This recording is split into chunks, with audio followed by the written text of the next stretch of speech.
नमस्कार दोस्तों, आज हम आपको 30 जनवरी 2024 के मुख्य समाचार प्रस्तुत करेंगे।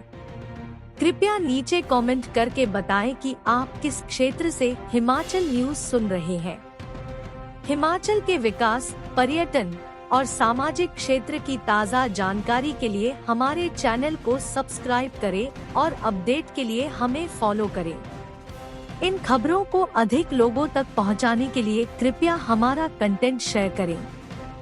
निजी अस्पतालों में 1 फरवरी से हिमकेयर पर नहीं होगा फ्री इलाज, क्या है कारण? Private hospital association Himachal Pradesh के प्रधान डॉ रितेश सोनी ने कहा कि 1 फरवरी से हिमकेयर हेल्थ कार्ड स्वीकार नहीं किए जाएंगे। 8 महीने से अधिक समय से सरकार द्वारा निजी अस्पतालों का बकाया करोड़ों का भुगतान नहीं किया है। ऐसे में निजी अस्पतालों को कठिन समय का सामना करना पड़ रहा है। डॉ रितेश सोनी ने कहा कि आयुष्मान स्वास्थ्य देखभाल योजना भारत की वंचित आबादी को मुफ्त स्वास्थ्य सेवाएं प्रदान करती हैं और जो नागरिक केंद्र की योजना में शामिल नहीं थे, उनके लिए हिमाचल सरकार द्वारा एक समानांतर योजना हिमकेयर शुरू की गई थी। अब स्थिति यह है कि राज्य में लगभग हर व्यक्ति के पास यह स्वास्थ्य कार्ड है और वह कैशलेस सुविधा का लाभ उठा रहा है। एसोसिएशन ने कहा कि दवा और स्वास्थ्य उपकरण आपूर्तिकर्ता आपूर्ति बरकरार रखने में अनिच्छुक हो रहे हैं, क्योंकि उन पर भी निजी अस्पतालों की आपूर्ति के भारी लंबित बिलों का बोझ है और इस स्थिति के कारण सभी पर गंभीर मानसिक और वित्तीय तनाव की स्थिति पैदा हो गई है। अगर राज्य भर में निजी स्वास्थ्य संस्थानों का बकाया नहीं चुकाया तो फरवरी के पहले सप्ताह में सांकेतिक बंद रहेगा और मांग न माने जाने पर इसे अनिश्चितकालीन तक बहिष्कार किया जाएगा। आयुष्मान कार्ड लाभार्थियों की सेवा जारी रखेंगे। नड्डा कांगड़ा से करेंगे चुनावी शंखनाद। 3 को जोरावर स्टेडियम में जनसभा। कांगड़ा चंबा से जुटेंगे 15,000। भाजपा के राष्ट्रीय अध्यक्ष जेपी नड्डा अपने गृह राज्य हिमाचल में लोकसभा चुनावों का शंखनाद कांगड़ा से करेंगे। इसके लिए 3 फरवरी को धर्मशाला के जोरावर स्टेडियम में भाजपा ने कांगड़ा संसदीय क्षेत्र की एक बड़ी जनसभा करने की योजना बनाई है। श्री नड्डा की जनसभा से पहले मैदान व तैयारियों का जायजा लेने के लिए पार्टी के प्रदेश अध्यक्ष डॉ राजीव बिंदल व संगठन महामंत्री सिद्धार्थन सहित अन्य पदाधिकारियों ने सोमवार को जोरावर स्टेडियम का जायजा लिया। प्रदेश के सबसे बड़े जिला कांगड़ा में लोकसभा चुनावों का शंखनाद करने के लिए बीजेपी के राष्ट्रीय अध्यक्ष जेपी नड्डा धर्मशाला आ रहे हैं। राम मंदिर प्रतिमा की प्राण प्रतिष्ठा के बाद बने माहौल को देखते हुए भाजपा ने अब अगली तैयारियां भी शुरू कर दी है। इसी कड़ी में प्रदेश भाजपा ने अपने राष्ट्रीय अध्यक्ष का प्रवास कांगड़ा के लिए लिया है। हालांकि इससे पहले श्री नड्डा शिमला, कुल्लू और बिलासपुर में अपने कार्यक्रम कर चुके हैं। इसी कड़ी में अब कांगड़ा व चंबा के पार्टी कार्यकर्ताओं में जोश भरने के लिए जेपी नड्डा का धर्मशाला में बड़ा कार्यक्रम करवाया जा रहा है। बीजेपी ने धर्मशाला के जोरावर स्टेडियम में कांगड़ा संसदीय क्षेत्र से करीब 15,000 लोगों को पहुंचाने का लक्ष्य रखा है। इसके लिए प्रत्येक मंडल से संख्या लाने के लिए टारगेट तय किए गए हैं। बीजेपी के प्रदेश अध्यक्ष डॉ राजीव बिंदल और पार्टी के संगठन महामंत्री सिद्धार्थन ने सभा स्थल का निरीक्षण करने के बाद पार्टी कार्यकर्ताओं के साथ तैयारियों को लेकर भी चर्चा की। कांगड़ा चंबा में 15.5 लाख की साइबर ठगी। जवाली के जल शक्ति विभाग के कर्मी को लगाया 10.25 लाख का चूना। कांगड़ा चंबा के 2 व्यक्तियों से 15.5 लाख की साइबर ठगी के 2 मामले सामने आए हैं। शातिरों ने कांगड़ा के व्यक्ति को फोन पर झांसे में लेकर खाते से 9,68,416 रुपए निकाल लिए। इसके साथ ही चंबा के व्यक्ति को ऑनलाइन खाद की फ्रेंचाइजी लेना महंगा पड़ गया। शातिरों ने रजिस्ट्रेशन व एनओसी फीस सहित अलग अलग 1 दर्जन के करीब ट्रांजैक्शन से 5,73,405 रुपए ठग लिए हैं। इस संबंध में नॉर्थ साइबर क्राइम थाना धर्मशाला में मामले दर्ज कर आगामी छानबीन शुरू कर दी गई है। जिला कांगड़ा के जवाली का जल शक्ति विभाग का कर्मचारी ठगी का शिकार हुआ है। शातिर ने खुद को उनके घर टाइल का काम करने का हवाला दिया था और किसी अन्य व्यक्ति को इमरजेंसी होने पर पैसे उनके अकाउंट से न भेजे जाने की बात कही थी। इस पर व्यक्ति ने 35 ट्रांजैक्शन से 9.25 लाख के करीब राशि भेज दी। वहीं दूसरे मामले में चंबा के व्यक्ति ने ऑनलाइन खाद की फ्रेंचाइजी लेने के लिए सर्च किया था, जिसके बाद ऑनलाइन मिले मोबाइल नंबर से बात करने पर रजिस्ट्रेशन, एनओसी सहित अन्य औपचारिकताओं की फीस के नाम पर 5,73,405 रुपए की ठगी कर ली। नॉर्थ जोन साइबर थाना धर्मशाला के एडिशनल एसपी प्रवीण धीमान ने बताया कि कांगड़ा व चंबा में 2 मामलों में एफआईआर दर्ज की गई है। ठगी किए गए अमाउंट को फ्रीज करने के लिए भी प्रक्रिया शुरू कर दी है। आरोपियों को पकड़ने के लिए भी जांच पड़ताल की जा रही है। हमीरपुर में गोबर खरीद की तैयारियां शुरू, पशुपालन विभाग ने कसी कमर, क्लस्टर लेवल पर कमेटियां गठित। पशुपालन विभाग ने गोबर खरीद के लिए अभी से कसरत शुरू कर दी है। हालांकि प्रदेश सरकार की तरफ से गोबर खरीद को लेकर अभी किसी तरह के आदेश जारी नहीं हुए हैं। विभाग ने मुख्यमंत्री के गृह जिला में ऐसे किसानों को आइडेंटिफाई करना शुरू कर दिया है, ताकि भविष्य में अगर गोबर खरीद को लेकर कोई योजना बनती है तो उसे जल्द से जल्द धरातल पर उतारा जा सके। पशुपालन विभाग हमीरपुर ने गोबर खरीद के लिए क्लस्टर लेवल पर कमेटियां गठित कर दी है, ताकि गोबर बेचने वाले किसानों की पहचान की जा सके। बता दें कि प्रदेश सरकार ने अपने चुनावी घोषणा पत्र में प्रदेश के किसानों से गोबर 2 रुपए किलो के हिसाब से खरीदने की घोषणा की है। इस पर प्रदेश सरकार की ओर से अभी तक कोई लिखित में आदेश जारी नहीं हुए हैं, लेकिन पशुपालन विभाग हमीरपुर ने हमीरपुर जिला में ऐसे किसानों को सिलेक्ट करना जरूर शुरू कर दिया है।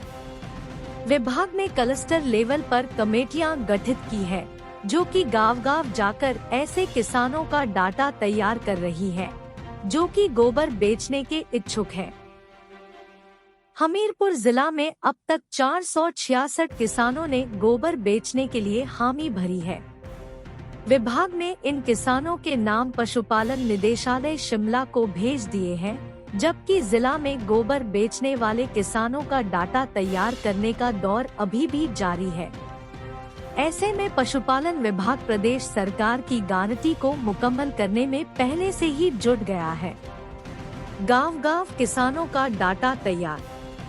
पशुपालन विभाग हमीरपुर के उपनिदेशक डा मनोज कुमार ने बताया कि पशुपालन विभाग हमीरपुर जिला के ऐसे किसानों का डाटा तैयार कर रहा है, जो कि गोबर बेचने के इच्छुक है। इसके लिए विभाग ने क्लस्टर लेवल पर कमेटियां गठित की हैं, जो कि गांव-गांव जाकर ऐसे किसानों का डाटा तैयार कर रही है, जो गोबर बेचने के लिए तैयार है। हमीरपुर जिला में पहले चरण में 466 किसानों ने गोबर बेचने में हामी भरी है। इन किसानों का डाटा पशुपालन निदेशालय को भेज दिया है। 60,000 करोड़ कर्ज ले लेगी सरकार, बिंदल बोले, झूठी गारंटियों के दम पर सत्ता में आई कांग्रेस। भारतीय जनता पार्टी की प्रदेश स्तरीय कार्यशाला का आयोजन सोमवार को हमीरपुर में हुआ। भाजपा गांव चलो अभियान के तहत आयोजित इस कार्यशाला में रुड़की की राज्यसभा सांसद कल्पना सैनी, भारतीय जनता पार्टी हिमाचल प्रदेश के संगठन मंत्री सिद्धार्थ, भाजपा के प्रदेश अध्यक्ष डा राजीव बिंदल, प्रदेश महामंत्री बिहारी लाल शर्मा, उपाध्यक्ष वीरेंद्र कंवर तथा जिलाध्यक्ष देशराज समेत पार्टी के कार्यकर्ता तथा पदाधिकारी उपस्थित रहे। प्रदेश की कांग्रेस सरकार पर निशाना साधते हुए भाजपा प्रदेशाध्यक्ष डा राजीव बिंदल ने कहा कि यदि कांग्रेस सरकार प्रदेश में 60 महीने रह गई तो यह 60,000 करोड़ रुपए का कर्जा ले लेंगी और विकास के नाम पर एक भी विद्यालय, एक भी कॉलेज, एक अस्पताल और एक सड़क तक नहीं बना पाएगी। जो सड़कें प्रदेश में बन रही हैं, वे या तो 4 लेन हैं या फिर नेशनल हाईवे, जिनका सारा पैसा केंद्र सरकार दे रही है। उन्होंने कहा कि 42,000 करोड़ के हिमाचल प्रदेश में 4 लेन नेशनल हाईवे बन रहे हैं। प्रधानमंत्री ग्राम सड़क योजना जो 2,700 करोड़ की है, वह भी केंद्र सरकार के सहयोग से बन रही है। उन्होंने कहा कि हाल ही में प्रदेश के लोक निर्माण मंत्री फिर दिल्ली गए थे। उन्हें श्री गडकरी ने कहा कि और रुपए देंगे। उन्होंने कहा कि श्री गडकरी हिमाचल के प्रति चिंतित रहते हैं। भाजपा प्रदेश अध्यक्ष ने कहा कि कांग्रेस झूठ का पुलिंदा है। झूठी गारंटियों के साथ सरकार सत्ता में आई, लेकिन यह झूठ ज्यादा दिन तक नहीं चलेगा। सरकार को बने हुए 1 साल 2 महीने का समय हो चुका है, लेकिन कोई बेहतर कार्य हिमाचल में नहीं हो पाया। उन्होंने कहा कि पैसा लेते हैं, लेकिन उसका इस्तेमाल सही तरीके से नहीं करते। डा बिंदल ने कहा कि प्रदेश में जब आपदा का समय था, तो कांग्रेस का राष्ट्रीय नेतृत्व कहाँ था। भारतीय जनता पार्टी के राष्ट्रीय अध्यक्ष जगत प्रकाश नड्डा सबसे पहले और जनता के घावों को मरहम लगाने के लिए हिमाचल आए थे। नीतीश जानते हैं, मोदी ही देश संभाल सकते हैं। बिहार में भाजपा की सरकार बनने पर डा बिंदल ने कहा कि नीतीश कुमार अटल बिहारी वाजपेयी के समय से भारतीय जनता पार्टी के साथ रहे हैं। यदि वह आए हैं तो वह इस दृष्टिकोण के साथ आए हैं कि भविष्य में नरेंद्र मोदी ही देश को संभाल सकते हैं। इससे और बात पुख्ता होती है कि देश का एक ऐसा नेता जो 9वीं बार मुख्यमंत्री बना है, वह नरेंद्र मोदी के साथ चल रहा है। इससे पता चलता है कि कांग्रेस का यहाँ पर क्या भविष्य है। कांग्रेस इस मामले में चारों खाने चित हुई है। जांच कमेटी की रिपोर्ट से न्याय की उम्मीद। नगर निगम सोलन के मेयर डिप्टी मेयर चुनाव के विवाद में कांग्रेस गुट को आस। नगर निगम सोलन के मेयर व डिप्टी मेयर के चुनाव के कथित विवाद में अब सत्तारूढ़ कांग्रेस के एक गुट को पार्टी के प्रदेश संगठन के नेताओं से आस है तथा हार का दंश झेल चुके कांग्रेस के दूसरे धड़े को अब जांच कमेटी के मुखिया की रिपोर्ट से न्याय मिलने की उम्मीद है। उपायुक्त सोलन इस मामले की जांच कर रहे हैं। प्रदेश सरकार ने नगर निगम चुनाव विवाद में उपायुक्त सोलन को जांच करने को कहा है।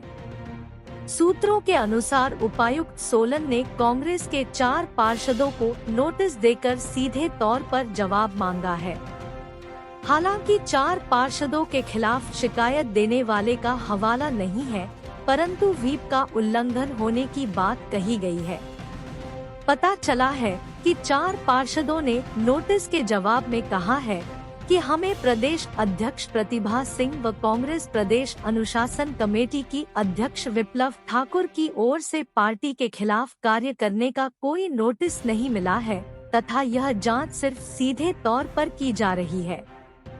दूसरी ओर इन पार्षदों का यह भी कहना है कि वे कांग्रेस के ही हैं तथा सोलन नगर निगम के मेयर पद पर उन्होंने अपनी रणनीति से ही कांग्रेस की ही पार्षद को बिठाया है। इन पार्षदों का यह भी तर्क है कि स्थानीय विधायक व मंत्री डा धनीराम शांडिल भी मीडिया के समक्ष यह कह चुके हैं कि मेयर पद पर कांग्रेस का ही कब्जा है। गत 7 दिसंबर को नगर निगम सोलन में मेयर व डिप्टी मेयर के चुनाव संपन्न हुए थे। इसमें मेयर पद पर उषा शर्मा व डिप्टी मेयर पद पर भाजपा की मीरा आनंद निर्वाचित हुई थी। इस चुनाव में गुटबाजी के चलते बहुमत होने के बाद भी कांग्रेस के अधिकृत प्रत्याशियों को हार का मुंह देखना पड़ा था। विपरीत फैसला तो न्यायालय की शरण। कल नाबार्ड के स्टेट क्रेडिट सेमिनार में शिरकत करेंगे सीएम सुक्खू। 31 को होटल हॉलिडे होम शिमला में आयोजित होगा कार्यक्रम। नाबार्ड के महाप्रबंधक मनोहर लाल ने बताया कि 31 जनवरी को होटल हॉलिडे होम शिमला में प्रातः 10:30 बजे नाबार्ड का स्टेट क्रेडिट सेमिनार 2024 से 25 होगा। इस मौके पर मुख्यमंत्री सुखविंदर सिंह सुक्खू बतौर मुख्यातिथि शिरकत करेंगे। उन्होंने बताया कि नाबार्ड हर साल राज्य के प्रत्येक जिला के लिए संभाव्यतायुक्त ऋण योजना PLP तैयार करता है। PLP जिला में उपलब्ध बुनियादी ढांचे, बैकवर्ड और फॉरवर्ड लिंकेज, नीतिगत पहलों आदि के आधार पर कृषि और संबंध क्षेत्र MSME और अन्य प्राथमिकता वाले क्षेत्रों के लिए संभावित रूप से वितरित किए जा सकने वाले ऋण का आकलन प्रस्तुत करता है। PLP को समेकित कर स्टेट फोकस पेपर तैयार किया जाता है, जिसे स्टेट क्रेडिट सेमिनार में प्रस्तुत किया जाता है, जहां पहचान की गई संभावनाओं, बुनियादी ढांचे की कमियों और अन्य संबंधित मुद्दों को सभी शेयरधारकों के साथ साझा किया जाता है और राज्य में प्राथमिकता क्षेत्र में बैंक ऋण संभाव्यता का आकलन होता है। मनोहर लाल ने बताया कि स्टेट क्रेडिट सेमिनार के दौरान राज्य में किसानों से संबंधित विभिन्न महत्वपूर्ण मुद्दों जैसे कि कृषि में पूंजी निर्माण, लघु सीमांत किसानों के कृषि उत्पादों का सहकारी समितियों, किसान उत्पादक संगठनों, गैर कृषि उत्पादक संगठनों द्वारा एकत्रीकरण और विपणन, कृषि उत्पादकता में वृद्धि, कृषि में विविधीकरण, कृषितर गतिविधियों को शामिल करना है। महात्मा गांधी यहाँ मेहमान थे और गोडसे कैदी। सोलन के डगशाई स्थित जेल का महात्मा गांधी व उनके हत्यारे नाथू राम गोडसे से संबंध है। दोनों ही इस जेल में रात गुजार चुके हैं। हालांकि महात्मा गांधी ने इस जेल में बतौर मेहमान रात गुजारी है, जबकि नाथू राम गोडसे बतौर कैदी इस जेल में रह चुके हैं। यह जेल अब म्यूजियम बना दी गई है। बता दें कि डगशाई छावनी में ब्रिटिश काल में 1849 में बनी सेंट्रल जेल डगशाई अपने जुल्मों के लिए काफी मशहूर थी। इस जेल में भारतीयों व आयरिश सैनिकों पर हुए जुल्मों की कहानी सुनकर आज भी लोग सिहर उठते हैं। अंडमान निकोबार की सेलुलर जेल के बाद हिमाचल के कालापानी के नाम से मशहूर डगशाई जेल को अब एक म्यूजियम में बदला जा चुका है, लेकिन आज भी इसकी कोठरियां रूह तक को कंपा देती हैं। इस जेल की सबसे दिलचस्प बात यह है कि इसमें महात्मा गांधी ने भी एक रात बिताई थी, लेकिन सजा के तौर पर नहीं, बल्कि वह जेल में बंद आयरिश कैदियों से मिलने यहाँ आए थे। प्रथम विश्व युद्ध के दौरान ब्रिटिश सेना ने बड़ी संख्या में आयरिश सैनिकों को बंदी बनाया था। इनमें से कई को हिमाचल लाकर डगशाई जेल में बंद करके कठोर यातनाएं दी गई। आयरिश सैनिकों ने जेल की प्रताड़ना के खिलाफ अनशन भी किया था। इसकी भनक लगते ही वर्ष 1920 को महात्मा गांधी उन्हीं सैनिकों से मिलने डगशाई आए थे। उस समय महात्मा गांधी जिस सेल में रुके थे, उसके बाहर महात्मा गांधी की तस्वीर लगी हुई। इस सेल में एक कुर्सी और मेज के अलावा चरखा और दीवार पर बापू की चरखे वाली बड़ी तस्वीर टंगी है। उधर महात्मा गांधी की हत्या करने के बाद जब गोडसे पर केस चला, तो इसकी सुनवाई शिमला के कोर्ट में हुई। इसी दौरान जब गोडसे को ट्रायल के लिए शिमला लाया गया था, तो उसे डगशाई में रखा गया। डगशाई जेल के मेन गेट के साथ वाली सेल में उसे बंद किया गया था। यहाँ दीवार पर गोडसे की फोटो लटकी है। नाथूराम गोडसे डगशाई जेल का अंतिम कैदी था। उसके बाद सरकार ने यहाँ कैदियों को बंद करना छोड़ दिया। डगशाई छावनी के पूर्व वार्ड सदस्य मनीष शर्मा ने बताया कि राष्ट्रपिता महात्मा गांधी डगशाई जेल में आयरिश सैनिकों से मिलने यहाँ पहुँचे और उन्होंने यहाँ रात गुजारी थी। डगशाई की इस जेल को हिमाचल का काला पानी कहा जाता था। इस जेल का नाम दागेशाही था, जो बाद में डगशाई पड़ गया। यहाँ कैदियों के माथे और शरीर के दूसरे भागों पर लोहे की गर्म सलाखों व सांचों से दाग लगा दिया जाता था। हिमाचल राज्य चयन आयोग में चेयरमैन लगाने की तैयारी, पेंडिंग रिजल्ट पर सरकार का नया कदम। पेपर लीक प्रकरण के बाद भंग किए गए हमीरपुर कर्मचारी चयन आयोग की जगह बनाए गए राज्य चयन आयोग में अब सिर्फ चेयरमैन की नियुक्ति होगी। राज्य सरकार ने इस दिशा में कदम बढ़ाया है और चेयरमैन का पद सृजित करने के लिए मुख्य सचिव ने फाइल वित्त विभाग को भेज दी है। यहां से सहमति मिलने के बाद कैबिनेट से यह फैसला होगा। कैबिनेट बाई सर्कुलेशन भी हो सकती है। चेयरमैन की नियुक्ति के बाद राज्य चयन आयोग फंक्शनल हो जाएगा। हालांकि इसके लिए रूल्स ऑफ बिजनेस का फाइनल होना भी जरूरी है। राज्य सरकार ने 1 अक्टूबर 2023 को राज्य चयन आयोग हमीरपुर में स्थापित करने की अधिसूचना जारी की थी। उसके बाद अक्टूबर महीने में ही आईएएस अधिकारी डॉक्टर राजकृष्ण परुथी को चीफ एडमिनिस्ट्रेटिव ऑफिसर नियुक्त किया था, जबकि एचएएस अधिकारी जितेंद्र सांजटा को एडमिनिस्ट्रेटिव ऑफिसर लगाया था। लेकिन इन दोनों की नियुक्ति से आयोग के फंक्शन पूरी तरह बहाल नहीं हुए हैं। इसीलिए अब अध्यक्ष की नियुक्ति को लेकर फैसला लेना पड़ा है। हालांकि अध्यक्ष की नियुक्ति के लिए भी सिर्फ अभी एक ही पद सृजित किया जा रहा है, जिसको लेकर कई सवाल उठ रहे हैं। अकेला चेयरमैन कैसे आयोग का काम चल पाएगा? मेंबर्स की नियुक्ति यहाँ चाहे न हो, लेकिन अधिकारी और कर्मचारी तो चाहिए। राज्य सरकार junior office assistant post code 817 के रिजल्ट को लेकर परेशान है। मुख्यमंत्री इस भर्ती परीक्षा का रिजल्ट घोषित करना चाहते हैं और कई बार यह बता भी चुके हैं, लेकिन यदि अगली कैबिनेट की बैठक में इस बारे में फैसला हो भी जाए तो भी लोक सेवा आयोग इस रिजल्ट को नहीं निकलेगा। आयोग ने पहले ही लिख कर दिया हुआ है कि वह हमीरपुर कर्मचारी चयन आयोग में उस रिकॉर्ड को नहीं लेगा जिसमें पेपर लीक की एफआईआर दर्ज हुई है। ऐसे में राज्य सरकार को रिजल्ट घोषित करने के लिए भी एक एजेंसी चाहिए। संभव है, इसीलिए राज्य चयन आयोग को फंक्शनल किया जा रहा है। हालांकि अभी यह देखना होगा कि अध्यक्ष के अलावा बाकी अधिकारियों के पद कब सृजित होते हैं। चहेतों को मूंगफली की तरह कैबिनेट रैंक बांटने के लिए जाने जाएंगे सीएम सुक्खू जयराम ठाकुर।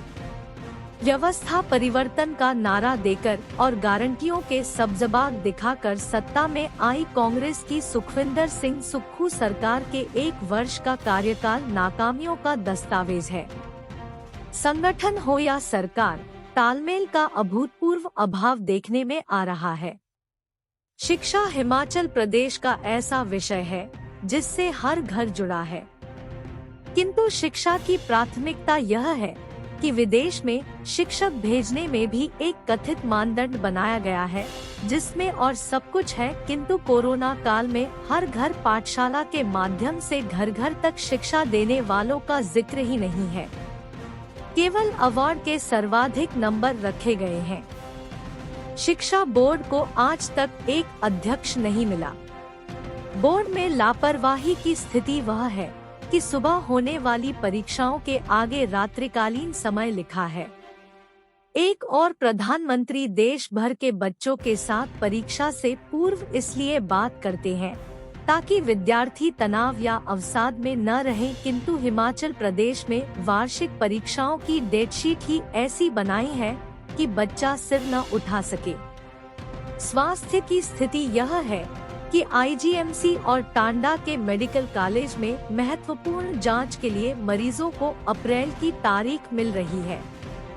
उद्योगों का आलम यह है कि वे पलायन कर रहे हैं और जब उद्योग मंत्री मौखिक रूप से मुख्यमंत्री को कुछ बताते हैं तो सुना नहीं जाता और उद्योग मंत्री को कहना पड़ता है कि अब सारी बात लिखित में ही मुख्यमंत्री को बताई जाएगी।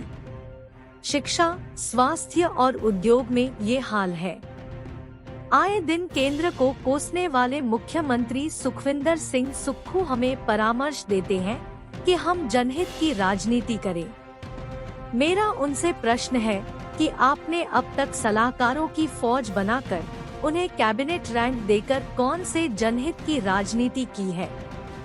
हमारी सरकार ने तो मुख्य संसदीय सचिव नहीं बनाए। जयराम ने कहा कि कांग्रेस सरकार की सबसे बड़ी उपलब्धि यही है कि अब कांग्रेस के विधायक भी सार्वजनिक रूप से कह रहे हैं कि कांग्रेस की बैठकें शोक सभाएं हैं और चुने हुए लोगों को हटाकर अन्य को मूंगफलियों की तरह कैबिनेट रैंक बांटे गए हैं।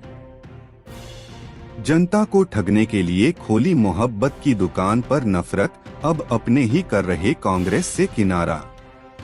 केंद्रीय मंत्री अनुराग ठाकुर सोमवार को चिंतपूर्णी विधानसभा क्षेत्र के प्रवास पर रहे।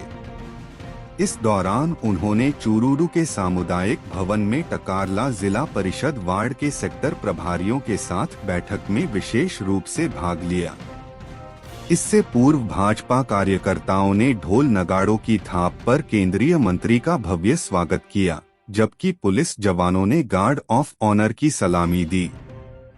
इस मौके पर केंद्रीय मंत्री अनुराग ठाकुर ने कांग्रेस को जमकर निशाने पर लिया।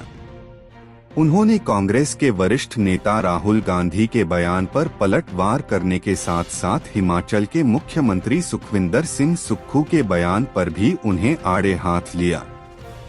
उन्होंने कहा कि देश की जनता को गुमराह करने के लिए खोली गई मोहब्बत की दुकान पर नफरत इस कदर बनती जा रही है कि कांग्रेस के अपने ही लोग एक एक करते हुए कांग्रेस से किनारा कर रहे हैं।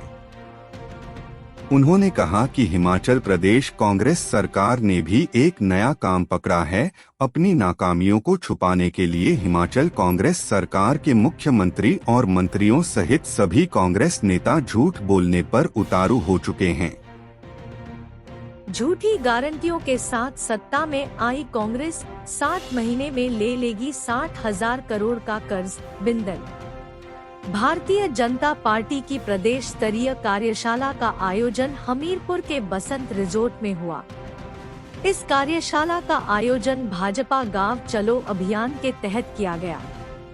इसमें रुड़की की राज्यसभा सांसद कल्पना सैनी, भारतीय जनता पार्टी हिमाचल प्रदेश के संगठन मंत्री सिद्धार्थ, भाजपा प्रदेश अध्यक्ष राजीव बिंदल, वीरेंद्र कंवर प्रभारी मिलन मोर्चा तथा जिलाध्यक्ष देशराज उपस्थित रहे।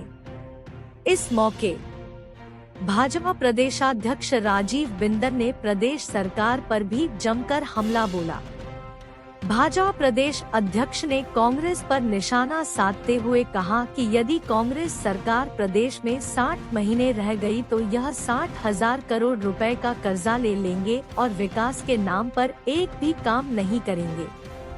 उन्होंने कहा कि प्रदेश में जो भी सड़कें और 4 लेन बन रहे हैं वह सारा पैसा केंद्र सरकार का है। प्रदेश में 42,000 करोड़ की लागत से 4 लेन और नेशनल हाईवे बन रहे हैं। प्रधानमंत्री ग्राम सड़क योजना के लिए भी केंद्र सरकार ने प्रदेश सरकार को 2,700 करोड़ रुपए दिए हैं। उन्होंने कहा कि लोक निर्माण मंत्री फिर दिल्ली गए थे, उन्हें गडकरी ने कहा कि और रुपए देंगे। उन्होंने कहा कि गडकरी हिमाचल के प्रति चिंतित रहते हैं। बिहार में भाजपा की सरकार बनने पर हिमाचल भाजपा प्रदेशाध्यक्ष राजीव बिंदल ने कहा कि नीतीश कुमार अटल बिहारी वाजपेयी के समय से भारतीय जनता पार्टी के साथ रहे हैं। यदि वह आए हैं तो वह एक भविष्य देखकर ही आए हैं कि नरेंद्र मोदी ही देश को संभाल सकते हैं, ऐसा दृष्टिकोण लेकर वह आए हैं।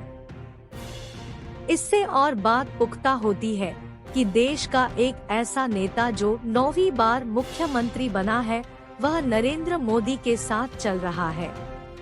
इससे पता चलता है कि कांग्रेस का यहाँ पर क्या भविष्य है। कांग्रेस इस मामले में चारों खाने चित हुई है। उन्होंने कहा कि कांग्रेस ने सीपीएस गैर कानूनी तरीके से बनाए हैं, उसका जवाब नहीं देते। कांग्रेस अनाधिकारिक तौर पर लोगों को कैबिनेट रैंक देकर सरकार चला रही है, उसका जवाब नहीं देते। जनता जवाब मांगती है कि क्या काम किया है। हमारा स्कूल क्यों बंद किया, हमार अस्पताल क्यों बंद किया, हमार पटवार सर्किल क्यों बंद किया, यह जनता के प्रश्न कांग्रेस सरकार से हैं। भाजपा प्रदेश अध्यक्ष राजीव बिंदल ने कहा कि कांग्रेस झूठ का पुलिंदा है। झूठी गारंटियों के साथ सरकार सत्ता में आई, लेकिन यह झूठ ज्यादा दिन तक नहीं चलेगा। उन्होंने कहा कि सरकार को बने हुए 1 साल 2 महीने का समय हो चुका है, लेकिन कोई बेहतर कार्य हिमाचल में नहीं हो पाया। कांग्रेस सरकार केंद्र से पैसा लेती है, लेकिन उसका इस्तेमाल सही तरीके से नहीं करती। उन्होंने कहा कि आपदा का समय था तो कांग्रेस का राष्ट्रीय नेतृत्व कहां था। भारतीय जनता पार्टी के राष्ट्रीय अध्यक्ष जगत प्रकाश नड्डा सबसे पहले जनता के घावों पर मरहम लगाने के लिए हिमाचल आए थे। हर बार अरबों रुपया प्रदेश सरकार को दिलवाया। 1776 करोड़ रुपया ऑन रिकॉर्ड प्रदेश की सरकार को दिया। 11,000 मकान दिए, जिनको बांटकर वाहवाही कांग्रेस सरकार लूट रही है। चंडीगढ़ मनाली नेशनल हाईवे पर दर्दनाक सड़क हादसा, 2 युवकों की मौत। मंडी शहर के पुलघराट के समीप टेम्पो ट्रैक्स व बाइक की जोरदार टक्कर से बाइक सवार दोनों युवकों की मौत हो गई। दोनों युवक मंडी की ओर से जा रहे थे और ट्रैक्स सुंदरनगर की तरफ से मंडी आ रही थी। देर रात यह हादसा पेश आया है। हादसे के दौरान ग्राम पंचायत पटली घाट के प्रधान विधि चंद का इकलौता 22 वर्षीय चिराग बुझ गया, जबकि दूसरा युवक चेलचौक क्षेत्र के किलिंग गांव से था। दोनों का पोस्टमार्टम जोनल अस्पताल मंडी में किया जा रहा है, जबकि ट्रैवलर चालक को गंभीर चोटें आई हैं, जिसका इलाज चल रहा है। घटना की सूचना मिलते ही पुलिस प्रशासन मौके पर पहुंचा और दोनों को अस्पताल भेजा, जिसके बाद दोनों दुर्घटनाग्रस्त वाहनों को थाना के जाया गया। दुर्घटना के कारण सुबह से ही ट्रैफिक जाम रहा, क्योंकि दोनों गाड़ियां बीच सड़क पर दुर्घटनाग्रस्त हुई थी। पुलिस ने दोनों वाहनों को उठाने के बाद ट्रैफिक भी सुचारू करवाया। एसपी मंडी सागर चंद्र ने हादसे की पुष्टि की है। पुलिस ने मामला दर्ज कर हादसा किन कारणों से हुआ है, जांच शुरू कर दी है।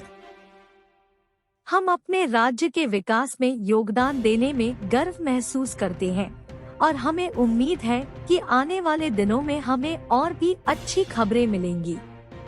इन खबरों को अधिक लोगों तक पहुंचाने के लिए कृपया हमारा कंटेंट साझा करें, हमारे चैनल को सब्सक्राइब करें और अपडेट के लिए हमें फॉलो करें। इसके अलावा बेझिझक अपने विचार कमेंट्स में साझा करें। आपका सहयोग हमें और भी बेहतर काम करने में मदद करेगा। धन्यवाद।